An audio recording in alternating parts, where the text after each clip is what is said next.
Entonces vamos a dar estos tres elementos de la consejería para que nos sirvan también para evaluar los casos que ustedes resolvieron, como principios ahí. Los elementos de la consejería. Juanqui, baja un poquito más abajo donde dice, bueno, ya ustedes vieron todo lo que es la consejería, el fundamento bíblico, por eso se llama consejería bíblica. Sí. Ahora vamos a hablar sobre el proceso, los elementos del proceso de aconsejar. ¿Cuál es el objetivo de la consejería bíblica? A ver. ¿Cuál es mi objeto como consejero? O sea, mi objetivo, ¿qué busco en el proceso de aconsejar? La idea del aconsejar sería ayudar a un hermano a su crecimiento espiritual, confrontándolo a través de la palabra por medio de la ayuda del Espíritu Santo para que se conforme a la imagen de Cristo.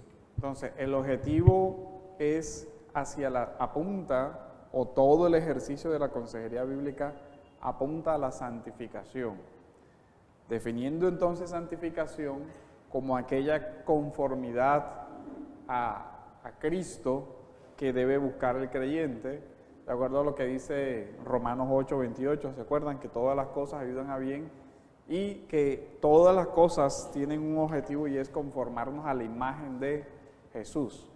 Jesús es el modelo del creyente y el consejero está involucrado en el objetivo de Dios mismo, de podar al creyente, de ayudarlo a crecer, de fortalecer su fe y ayudarle en su desarrollo espiritual. Y el desarrollo espiritual nosotros sabemos que debe ser integral, es decir, busca desarrollar todas las esferas de la vida del creyente.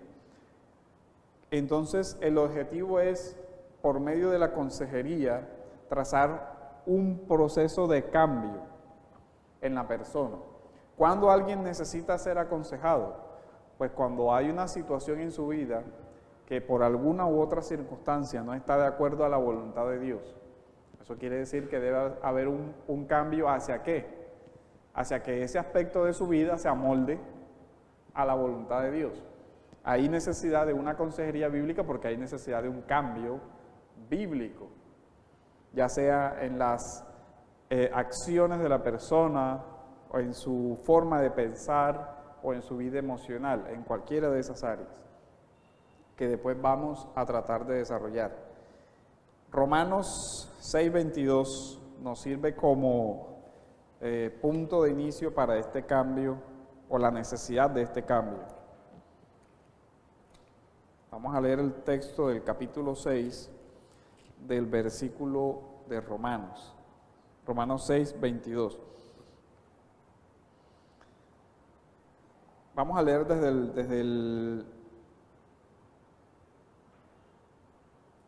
10 que todo el texto viene hablando de la antigua vida y de esa parte de cambio. Vamos a leer desde el 16. ¿No sabéis que cuando os presentáis a alguno como esclavos para obedecerle, sois esclavos de aquel a quien obedecéis, ya sea del pecado para muerte o de la obediencia para justicia? Entonces, dos situaciones. Si la persona está en una situación de desobediencia o de pecado para muerte, debe cambiar hacia una situación de obediencia para justicia o para vida. Ya nosotros sabemos que el inicio del cambio bíblico es el nuevo nacimiento. Si la persona no ha nacido de nuevo, no comienza el proceso, no puede comenzar el proceso de santificación, porque nosotros sabemos que la santificación es un efecto en el corazón del hombre de la presencia del Espíritu Santo que solo inicia con la conversión. Entonces, este proceso de cambiar a la estatura de Cristo es solo posible para el creyente.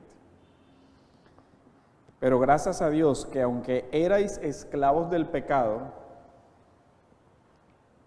os hicisteis obedientes de corazón Entonces, estamos hablando de que vamos a aconsejar a esa persona que es ya obediente de corazón, es decir, que el Espíritu Santo ha cambiado su disposición del corazón, pero que está en un proceso en el cual todavía debe ser pulido y perfeccionado a la imagen de Cristo. Aquella forma de enseñanza a la cual fuisteis integrados, y habiendo sido libertados del pecado, os habéis hecho siervos de la justicia. Para que una persona pueda ser objeto de una consejería bíblica, no debe estar su vida sujeta a la esclavitud del pecado, en el sentido de que debe haber nacido de nuevo. Tiene que haber la primera transformación que debe haber, el primer cambio que debe haber en la persona es el nuevo nacimiento, para que pueda recibir una consejería bíblica. Porque sabemos nosotros que la obediencia a la voluntad de Dios no es un mero acto de decisión humana, sino que requiere de la ayuda del Espíritu Santo. Nosotros, si una persona tiene falta de gozo, de amor, de paciencia, de benignidad, no es un asunto que se resuelve con el mero ejercicio de la voluntad, sino que la Biblia lo describe como un don del Espíritu Santo. Entonces, el objetivo de la consejería es producir frutos. ¿Pero qué frutos? Los frutos del Espíritu Santo en nuestra vida. No sé si ustedes pudieron ver el video de la escuela que se dio sobre la consejería bíblica, sobre la metáfora que se utiliza en Juan capítulo 15, sobre el hombre como un árbol donde Dios va podándolo. Entonces, ese es el proceso en el cual se encuentra involucrado un creyente. Habiendo sido libertados del pecado, os habéis hecho siervos de la justicia. Hablo en términos humanos por causa de la debilidad de vuestra carne. Porque de la manera que presentasteis vuestros miembros como esclavos a la impureza y a la iniquidad, para iniquidad, así ahora presentad vuestros miembros como esclavos de la justicia para santificación. Porque cuando erais esclavos del pecado, erais libres en cuanto a la justicia. ¿Qué fruto teníais entonces de aquellas cosas de las cuales ahora os avergonzáis? Dos frutos diferentes. ¿El fruto de qué? Del pecado y de la iniquidad. Y el contraste es el fruto del Espíritu Santo en la vida de una persona. Porque el fin de esas cosas es muerte. Pero ahora, nótese que siempre dice, habiendo sido libertados, o sea que es una acción que se recibe. No dice, habiéndose libertado, sino que dice, habiendo sido libertados del pecado y hechos. ¿Usted no nota que en todos los versículos el creyente está en pasivo, recibiendo la acción? ¿Quién libertó? No se trata de que yo me liberté a mí mismo, se trata de que Cristo me libertó. Tenéis por vuestro fruto la santificación. Entonces hay dos frutos en contraste aquí. El fruto del pecado, que es muerte, y el fruto de la obra de Cristo en el corazón del hombre, que es vida. Porque la paga del pecado es muerte, pero la dádiva de Dios es vida eterna en Cristo Jesús, Señor nuestro. Entonces, la voluntad de Dios es la santificación, entendiendo esta como ser conformado a la imagen de Cristo, lo cual implica un cambio desde nuestra naturaleza pecaminosa o imagen destrozada a ser hechos a imagen y semejanza de Cristo. Esto implica un cambio progresivo, eso implica una transformación de pautas no solo de conducta, sino que el cambio bíblico es primero un cambio de corazón, de disposiciones del alma. ¿Se acuerdan cuando David, por ejemplo, oraba, Señor, inclina mi corazón a tus mandamientos? ¿Para qué? Para que yo los obedezca. O sea, se trata de una disposición del corazón. Se trata de una transformación no solo de parámetros de conducta pecaminosos a conductas humanamente aprobadas. Se trata de ir más allá. Por eso el objetivo de la consejería bíblica no es meramente la transformación externa de conductas, aunque obviamente un cambio en el corazón va a reflejarse en la vida de la persona. Pero dado que el principal problema en el corazón del hombre es el pecado, y el pecado tiene una raíz espiritual y sobrenatural, el cambio al que debe apuntar el consejero es un cambio también de forma natural o sobrenatural más bien. No es una mera transformación de quitar y poner. La consejería bíblica no se reduce a decir, no fumes, no tomes, no bailes, no y no. ¿Alguien recuerda la Ilíada en el capítulo cuando Ulises pasa por la isla de las sirenas? ¿Qué le dice? Él instruye a su tripulación y le dice, miren, tápense los oídos para que no oigan el canto de las sirenas, pero yo sí lo quiero oír. Entonces me van a amarrar al mástil y diga lo que diga, no me suelte. De tal forma que pasan por las sirenas, Ulises se vuelve loco, pero la instrucción refleja lo que es una atadura externa de la conducta, pero un corazón desviado. Él quería estar allá con la sirena, lo único que lo atajaba eran las ataduras que tenía. Eso en términos de la Biblia es igual al fariseísmo. Dice, sí, hay una pulcritud en la conducta que incluso nadie podía tachar. Si uno ve al apóstol Pablo, él dice, antes de su conversión, dice, en cuanto a la ley era intachable. Y nadie podía decir que no. Era una persona estrictamente moral y en cuanto a todo el rigorismo de una obediencia religiosa, él podía decir, nadie puede decirme a mí nada, nadie puede acusarme de nada. Y lo está hablando de antes de. ¿Por qué Pablo entonces necesitaba un cambio, una transformación? ¿Por qué necesitaba una conversión? ¿Qué era la conversión? Simplemente un cambio en la conducta. En el ejemplo de Pablo vemos que el cambio hacia el que apunta el Evangelio es un cambio de muerte a vida, es un cambio de las disposiciones del corazón. Cuando el gran mandamiento en la ley de Dios es amarás al Señor, note que hay un acto de obediencia, pero también hay una inclinación completamente nueva del corazón del hombre hacia Dios. Amar se convierte en un deleite cuando antes no lo era. Entonces es muy importante que el consejero bíblico no se quede en los frutos, sino que apunte a la raíz. Que no se quede en buscar cambiar o ayudar a que la persona cambie una conducta sin que sus disposiciones del corazón que originan esa conducta sean tocadas. Eso es importante porque si no, usted se va a quedar en la superficie. Yo quiero poner un ejemplo ahora que veamos estos 3 pasos para ilustrar el asunto. Entonces, el primer punto es, el consejero debe identificar en el aconsejado una necesidad, un área donde hay una necesidad de cambio y comenzar a trabajar sobre ese aspecto. ¿Dónde hay la necesidad de cambio?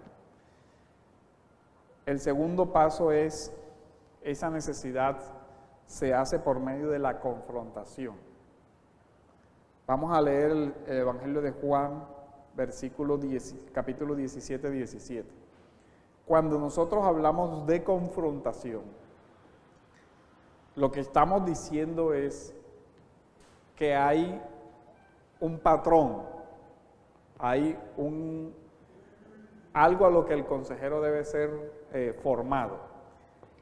Usando el símil de la imagen de Cristo, es como si hubiera una silueta de Cristo y usted tiene que pasar por ahí. Entonces lo que le sobre, eso necesita ser pulido, necesita ser cambiado para que usted encuadre en la imagen de Cristo. Usando ese patrón, usted se puede dar cuenta si hay algo que cambiar o no. Es como si usted viera, esta es la silueta y si yo no paso por ahí, entonces hay un aspecto que debe cambiar. Como si la escritura se convierte para el creyente en un espejo, donde le dice, mira, así es Cristo, así deberías ser tú, pero así eres en realidad. Y esto es lo que tienes que cambiar. El único elemento que puede llegar de esa forma al corazón del hombre es la palabra de Dios. Entonces no se trata de que el consejero confronte con sus criterios.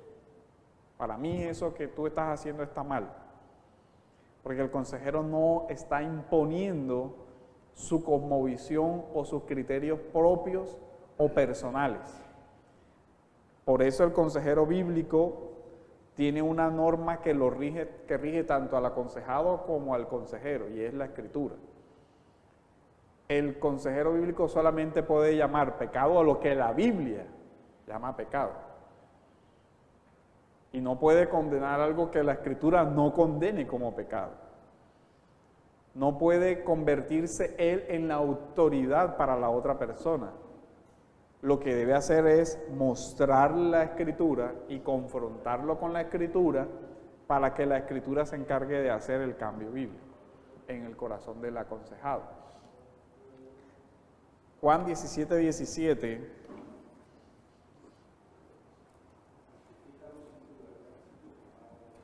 Ese es un eje, yo creo que ya lo han venido trabajando y tiene dos aspectos: santificación, verdad, palabra. Esos aspectos van son muy importantes en la consejería.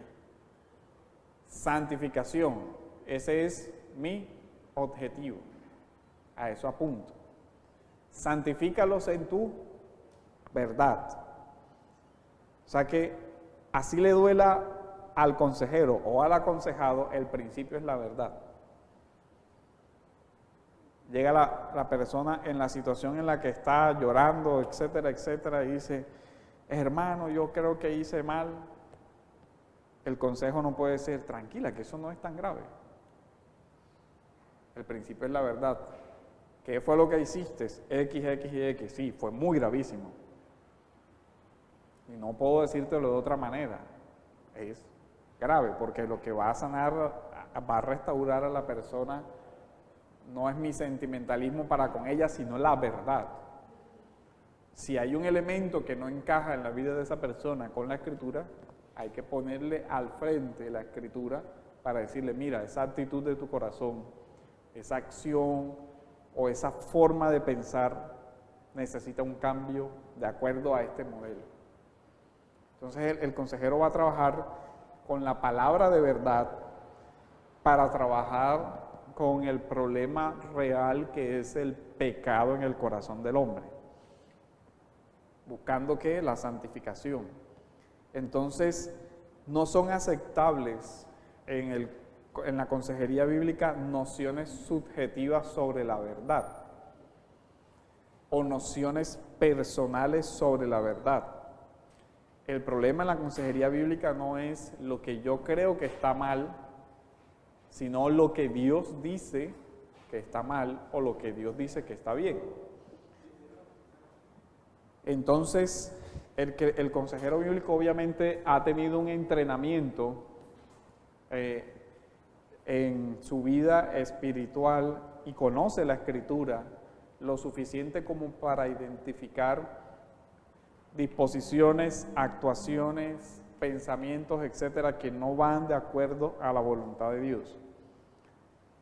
Decíamos, no se trata nunca de impresiones subjetivas. Esa parte, por ejemplo, de si te sientes bien, hazlo, no es un criterio de la Escritura para decidir, sino es, veamos si está de acuerdo, si está conforme a la verdad y si es para santificación. Por eso el texto de Juan dice, santifícalos en tu verdad, tu palabra es verdad.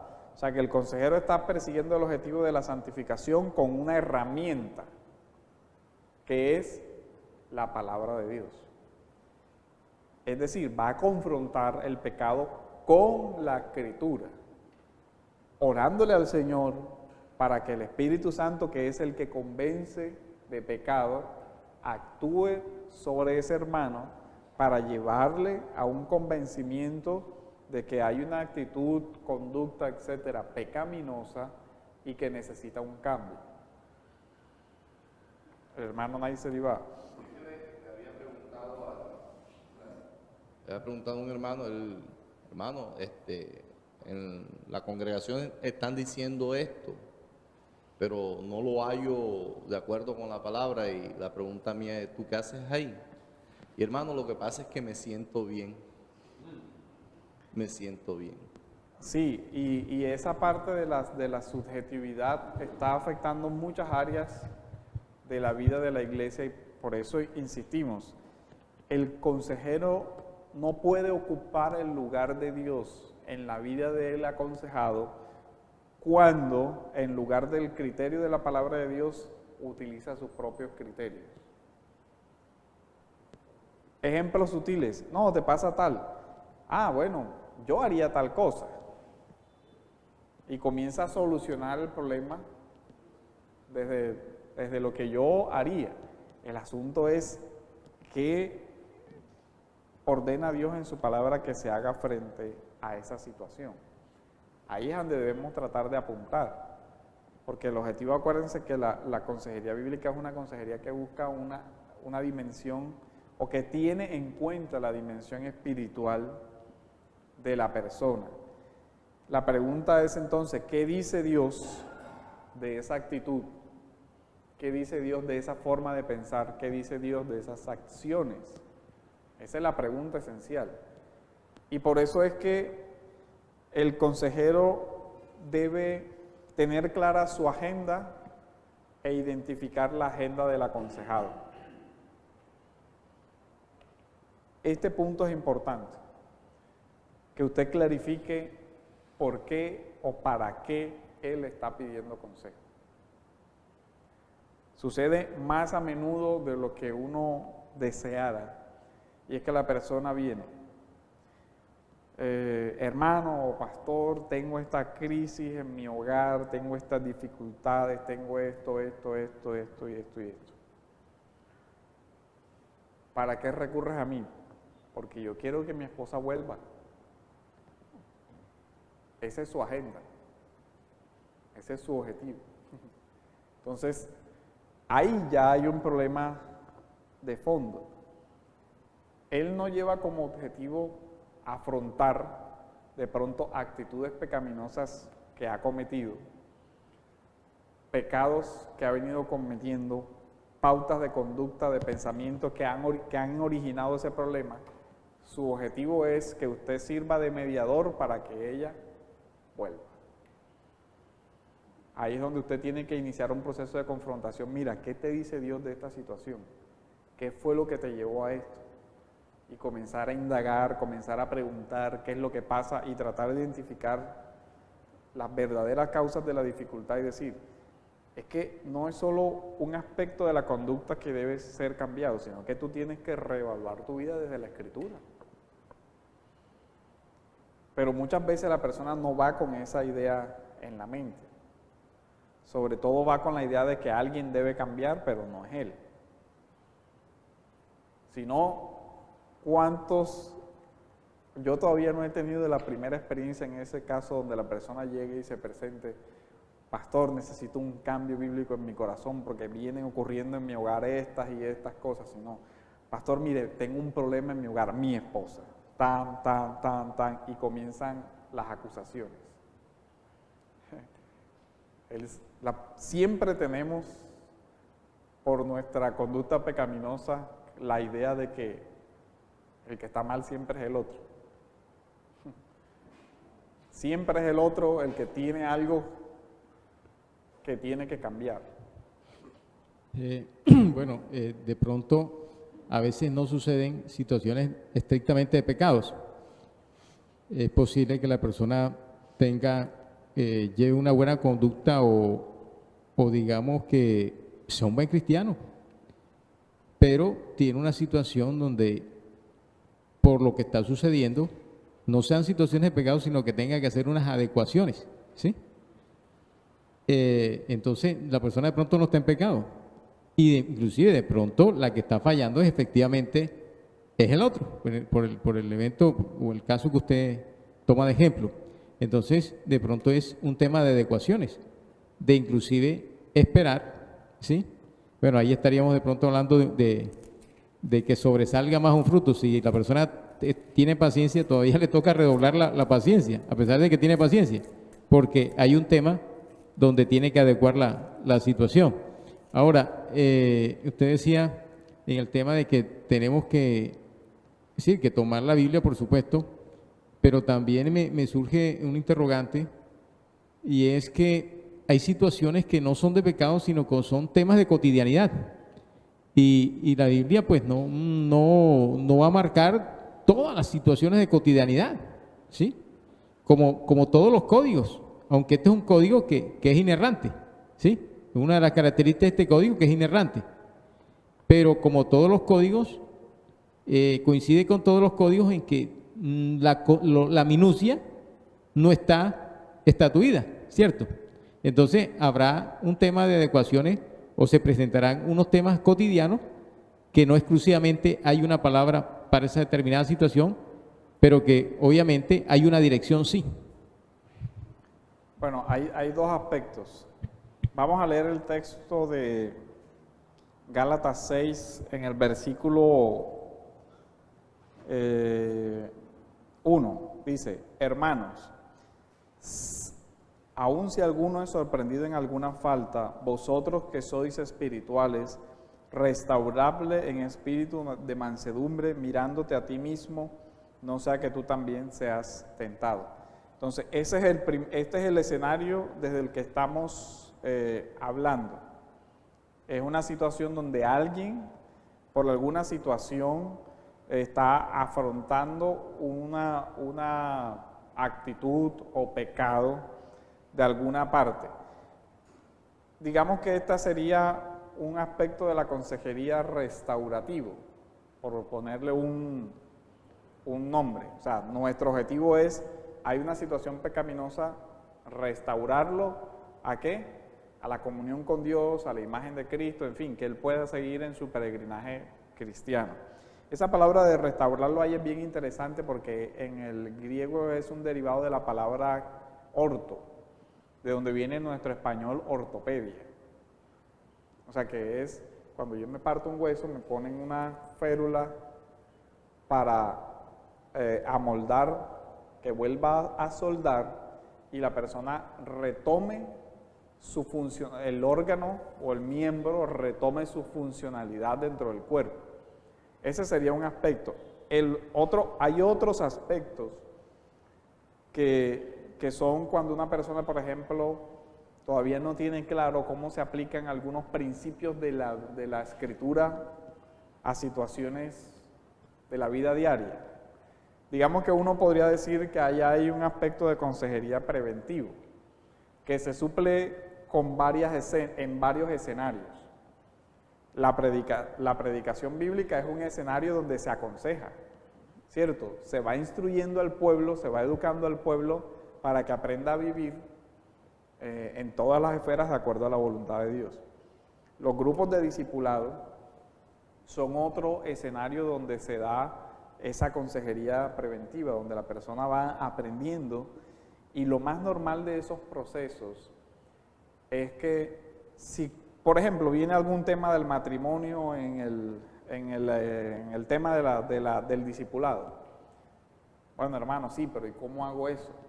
¿Cómo enseño a mis hijos? ¿Cómo comienzo a hacer esto aquí? ¿Cómo aplico esto acá? ¿Cómo es el asunto? Usted puede fácilmente estar tratando el principio de, mira, tú eres el sacerdote de tu casa. Miércoles, yo apenas estoy aprendiendo a orar. ¿Y cómo voy a enseñarle yo a orar?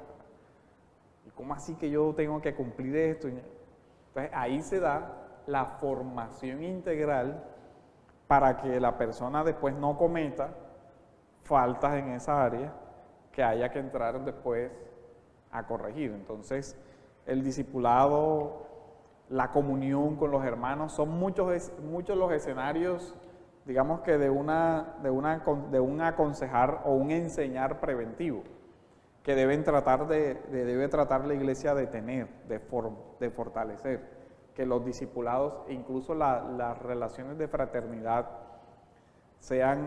tengan también como parte de eso ese ingrediente. Si yo estoy muy cerca de un hermano, el primero que va a identificar aspectos en donde de pronto él está teniendo dificultades soy yo. Y lo ideal es que yo pueda tener la confianza y el corazón de decirle, mira hermano, creo que de pronto aquí hay una situación que no estás manejando adecuadamente. Mira que la Escritura te dice esto, esto y esto. Que de pronto el hermano desconoce. En un sentido, ese es un aconsejar también, es un aconsejar que previene situaciones. Pero ya cuando de pronto hay una falta en el hermano, principalmente un pecado, porque cuando no hay una situación de pecado, no hay o no se debe hacer una intervención en la vida de esa persona de forma arbitraria, a dictaminarle cosas o ordenarle cosas, sino cuando ya hay una situación que compromete, porque antes se supone que nosotros hemos estado ocupados en formarle, en instruirle, precisamente para que en su vida cristiana no cometa faltas, sea conscientemente o por ignorancia. Se trabaja esa parte. Lo otro es que el consejero trabaja la Escritura desde principios también. O sea, uno tiene que tener en cuenta, por ejemplo, si nosotros tomamos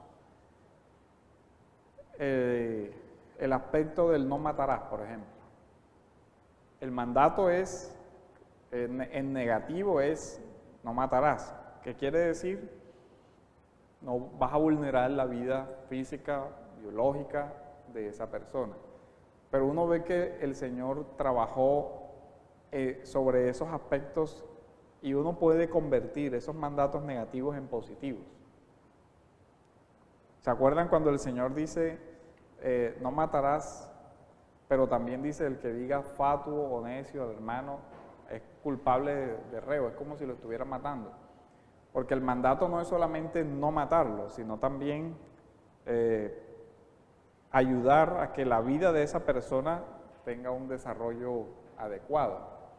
Y así, el consejero trabaja con la Escritura de una forma directiva cuando se está enfrentando a una clara situación que es contrariamente manifiesta a la voluntad de Dios. Por ejemplo, el caso de un joven que dice que asiste a la iglesia y que dice ser creyente, etcétera, etcétera, y dice yo me quiero casar y resulta que la pareja es incrédula. ¿Qué dice la Escritura sobre ese asunto? No os unáis en yugo desigual, ¿cierto? O sea, el mandato es claro. ¿Qué tiene que decirle el consejero? No os unáis en yugo desigual. La Escritura te lo está diciendo. O sea, ahí el consejero no puede entrar a decirle,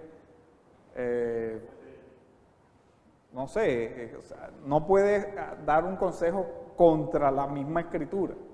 Dice, hombre, si tú eres creyente, la Escritura te ordena, te manda que te cases con una persona creyente. Caso diferente es, bueno, se casaron antes de llegar a la iglesia y el uno está y el otro no está, en fin, y esas son otras situaciones que regula la Escritura de otra manera. No os embriaguéis. No, pastor, es que a mí me gusta el trago, ¿será que yo puedo? No, ahí dice que no. O sea, uno no puede decirle a otra persona, uno no puede darle una orientación distinta contra un claro, oh, pastor, imagínese que allá en la empresa hay un negocio así, entonces hay que hacer esto, entonces yo cojo esto de aquí y al fin termino no devolviéndolo, pero eso es legal. No robarás.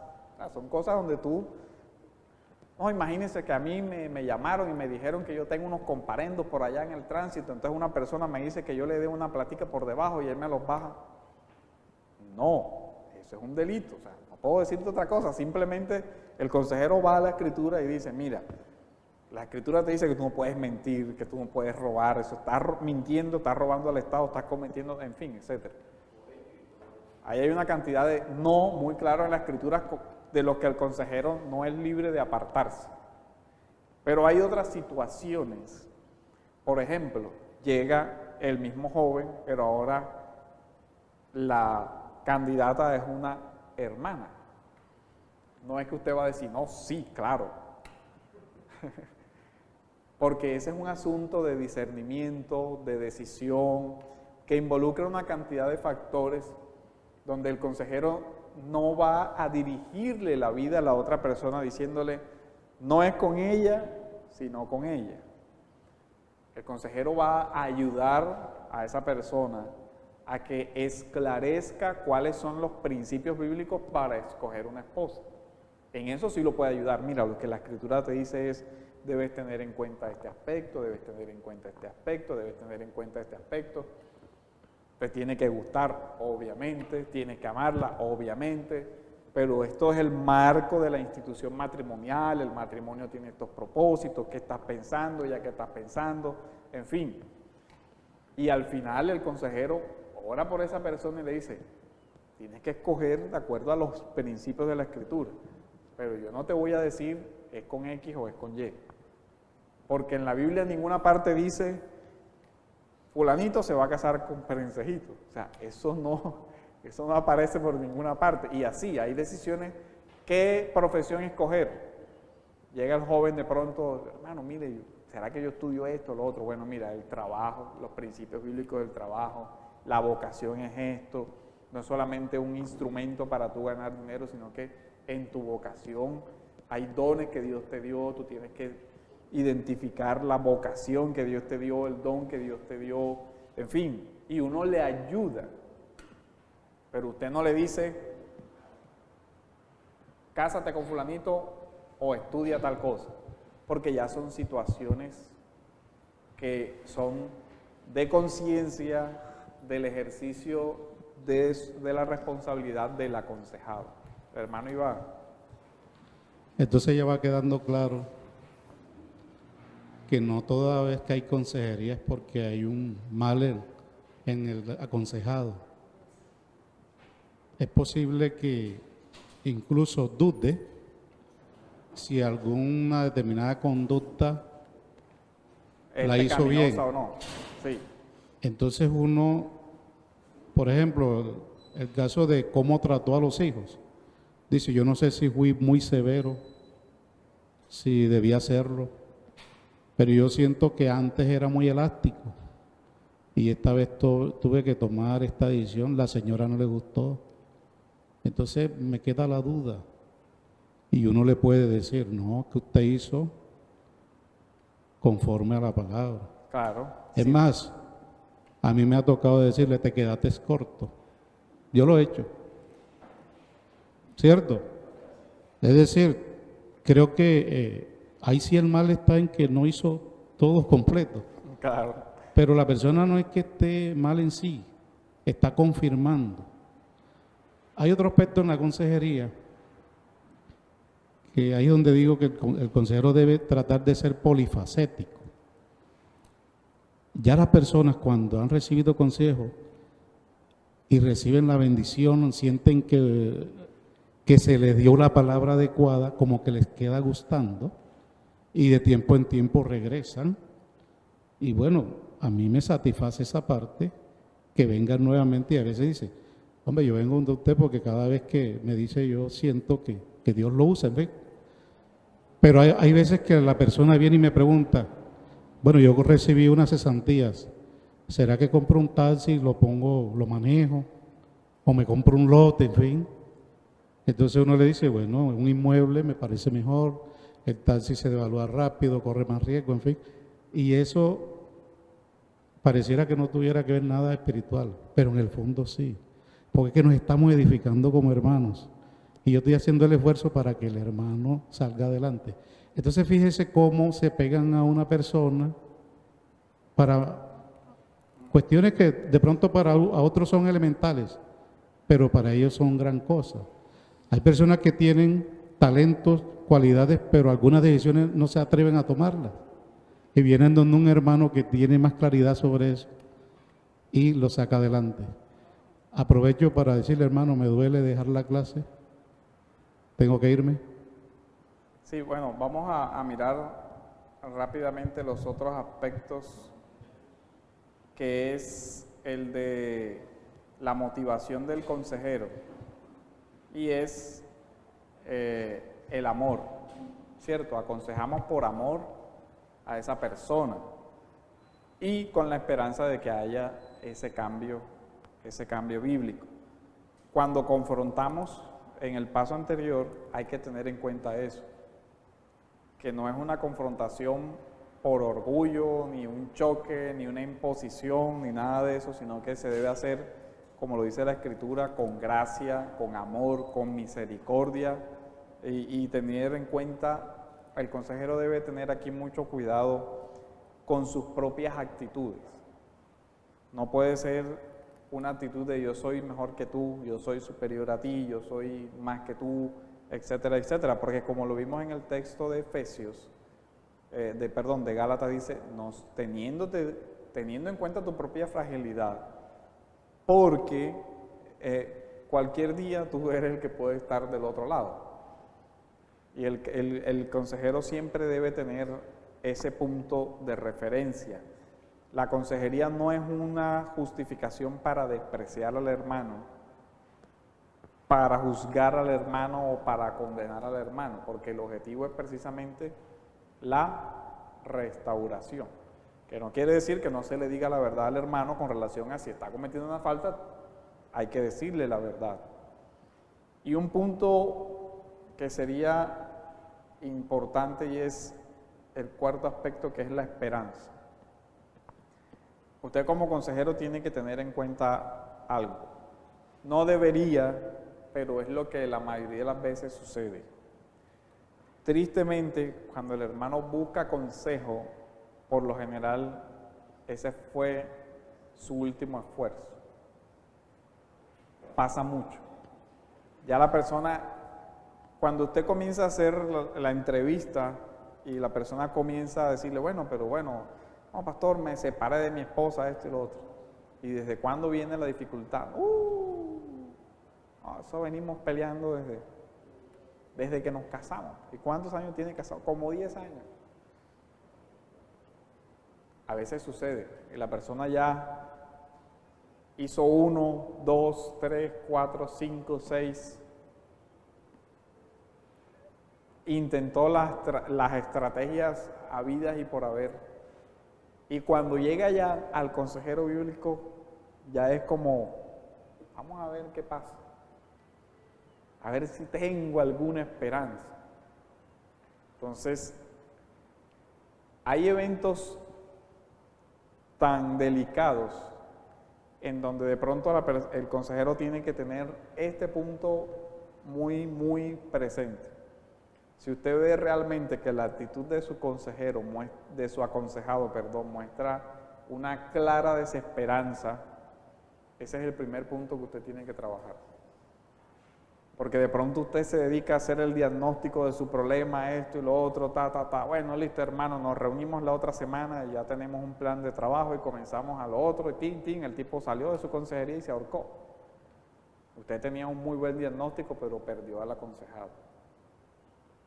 Entonces, si usted ve una situación de evidente depresión, de desánimo, de desconsuelo, ese sería un punto por donde comenzar. Si hay una esperanza en Cristo, ayudar a que esa persona pueda restaurar su esperanza, pueda situarse dentro de un proceso de santificación, pueda verse a los ojos de Dios y pueda ver que sí hay en Cristo una solución. No del problema, sino de lo que está afrontando. Que sí hay una esperanza. Entonces, cuando se está en ese proceso, ese es un punto neurálgico que hay que abordar enseguida. Porque si no, es probable que la persona ni siquiera regrese a la consejería. Ya se rindió, no, esto no, voy a repetir el mismo ciclo de lo que he venido haciendo, ahí me quedo así. Y pierde al aconsejado. Entonces, esos son, digamos, aspectos básicos, prácticos para el proceso de aconsejarnos. Entonces, el pastor Edwin iba... Pastor, una consulta. ¿Cómo y cuándo se solicita la consejería bíblica? Digamos que uno podría hablar de espacios informales y espacios formales. Un espacio informal, un grupo de discipulado, donde se ventila alguna situación para ser estudiada y donde la persona recibe él un consejo y todos los que están presentes se benefician de la aplicación en concreto de un principio de la Escritura a situaciones que algún día de pronto pueden afrontar.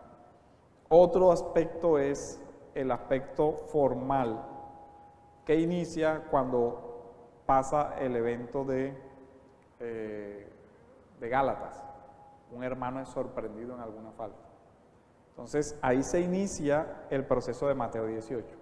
Entonces, el tema de la consejería va muy unido al tema de la disciplina. Si por la providencia de Dios yo me encuentro en la situación de que puedo ver el pecado de un hermano, yo no puedo hacerme el de la vista gorda, yo no vi nada, no pasó nada, yo hago la del samaritano, miro para el otro lado y lo dejo ahí tirado en el camino. No. Dios es el que providencialmente me ha situado en el camino de ese hermano, entonces el primero llamado a intervenir soy yo. ¿Cómo? Con la exhortación fraterna, decirle, hermano, mira, veo que hay esta situación que no va de acuerdo a la Escritura, esto, lo otro. Si el hermano reconoce y pone de manifiesto alguna situación en la que necesita ser aconsejado, el hermano tiene que discernir él si está en la condición de prestar esa ayuda al hermano. Acuérdense que, aunque no sea claramente a veces visible a primera luz, el texto de Gálatas dice, vosotros que sois espirituales. ¿Qué le está exigiendo a esa persona?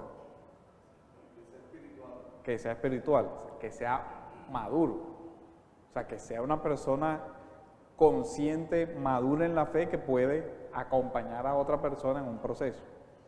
Pero ¿qué sucede si no?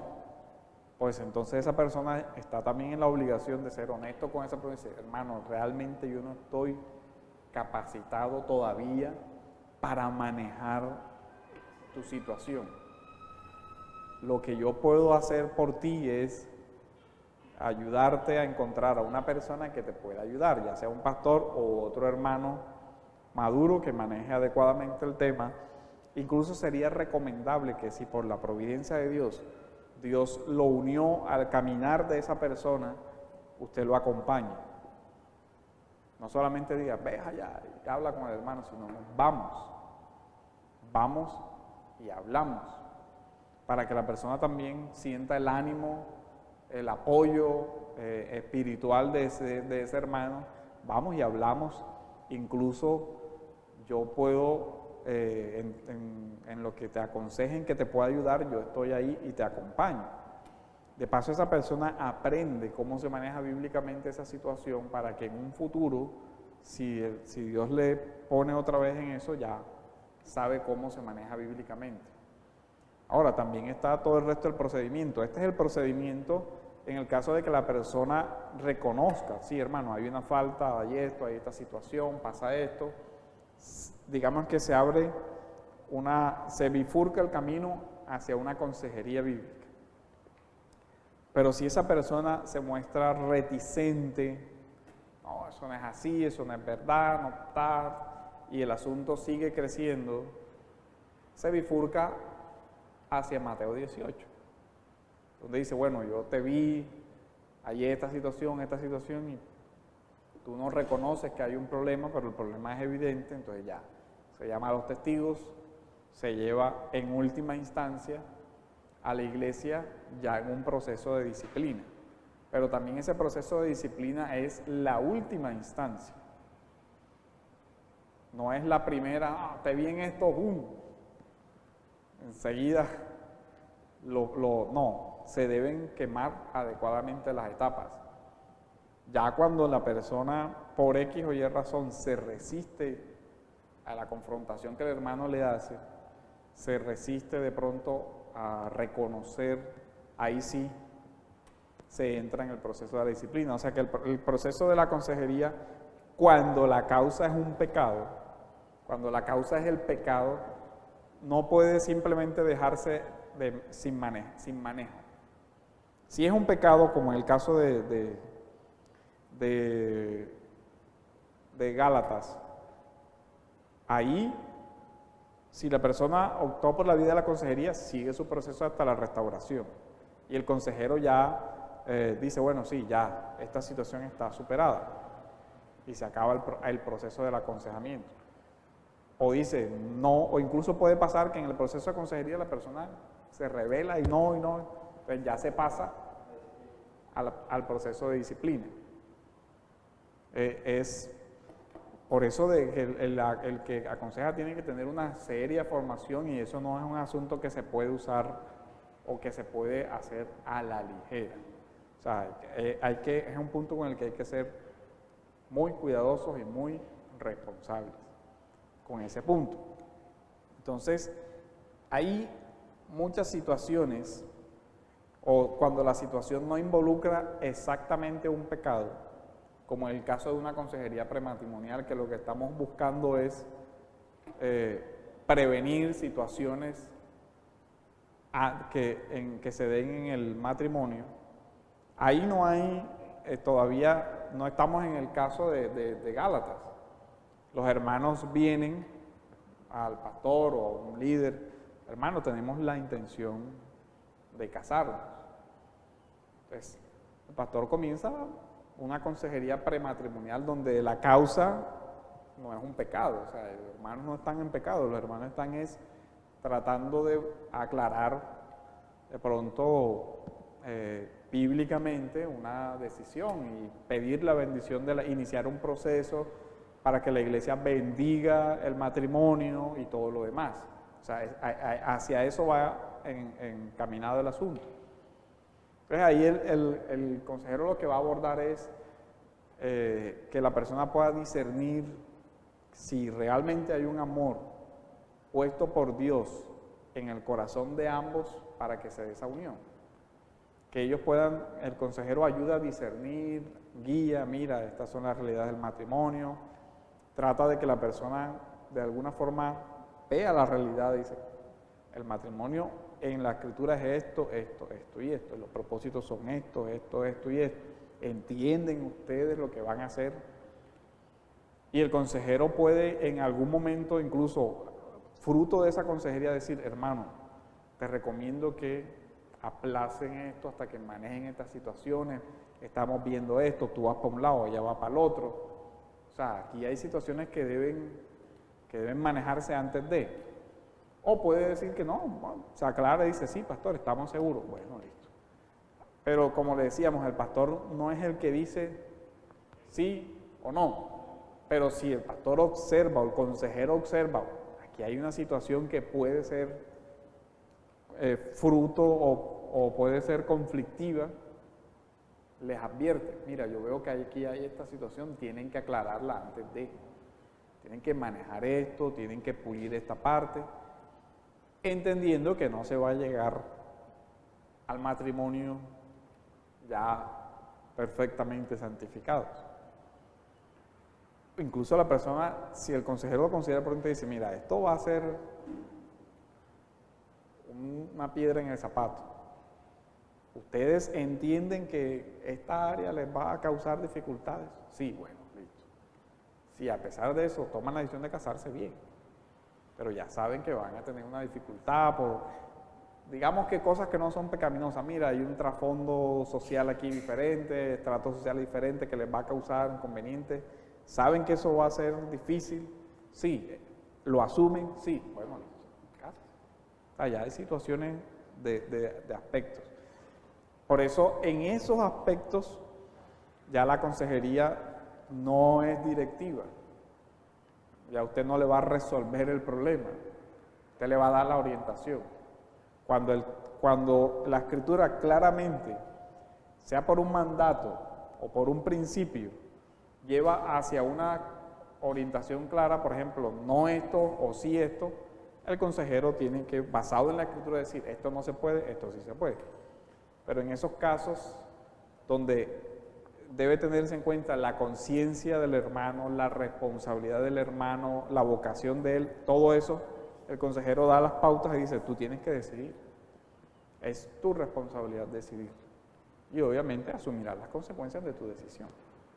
Entonces, esos son como los, digamos,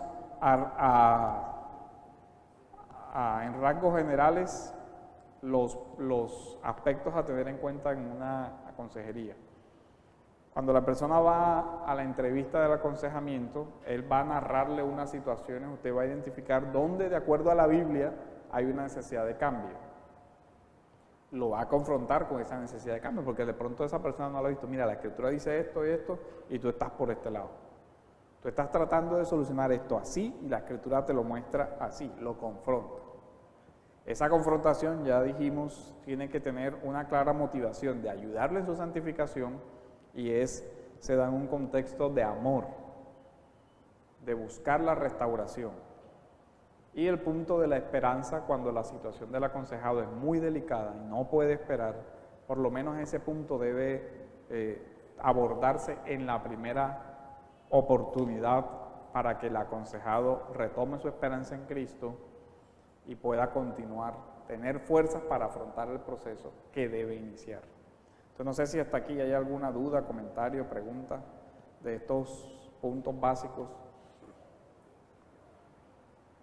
Entonces, la idea es que en sus ejercicios de clase, los que tenían por resolver, traten de resolverlos aplicando esa serie de procedimientos.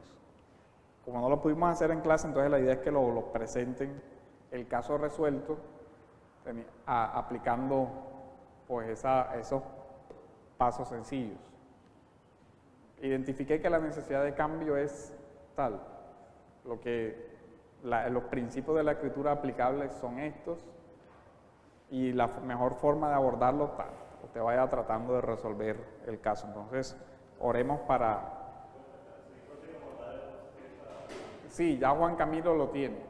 Entonces Juan Camilo lo puede reenviar a todos los hermanos. Vamos a orar entonces.